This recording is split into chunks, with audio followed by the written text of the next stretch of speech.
Sveiki, brangus klausytojai. Su jumis Aušra ir podkastas 5 minutės. Žmonių pasirinkimas. Puiku. Viešpats paskyrė jums karalių. Žiūrėkit, štai karalius, kurį išsirinkote, kurio prašėte.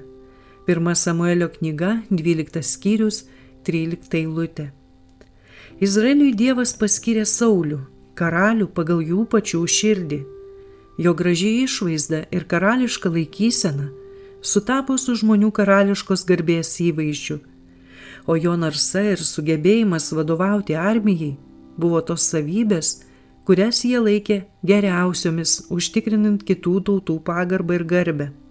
Jie mažai tesirūpino tuo, kad jų karalius turėtų taurias savybės, kurios vienos įgalintų jį valdyti teisingai ir bešališkai.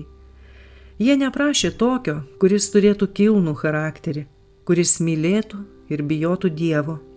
Jie neklausė Dievo patarimų dėl bruožų, kuriuos turėtų turėti valdovas tam, kad išsaugotų jų kaip išrinktų žmonių išskirtinumą ir kilnius charakterius. Jie stengiasi įgyvendinti savo ketinimus, o ne Dievo valią. Todėl Dievas davė jiems tokį karalių, kokio jie ir troško, tokį, kurio charakteris atspindėjo jų pačių charakterius. Jų širdys buvo nepaklusnios Dievui, todėl ir jų karalius buvo nepavaldus dieviškai maloniai. Valdančiam karaliui jie įgis patyrimą, kuris padės pamatyti jų klaidą ir sugrįžti pas Dievą.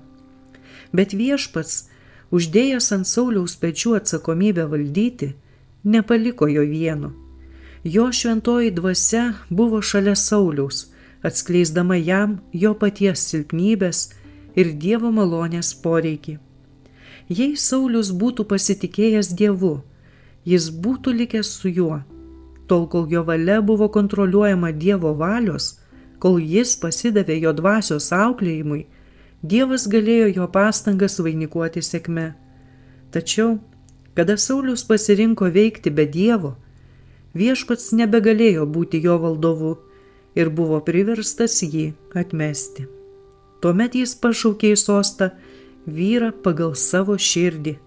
1 Samuelio knyga, 13 skyrius, 14 eilutė. Ne todėl, kad jis turėjo tobulą charakterį, bet todėl, kad pasitikėjo Dievu labiau negu savimi ir galėjo būti vedamas jo dvasios.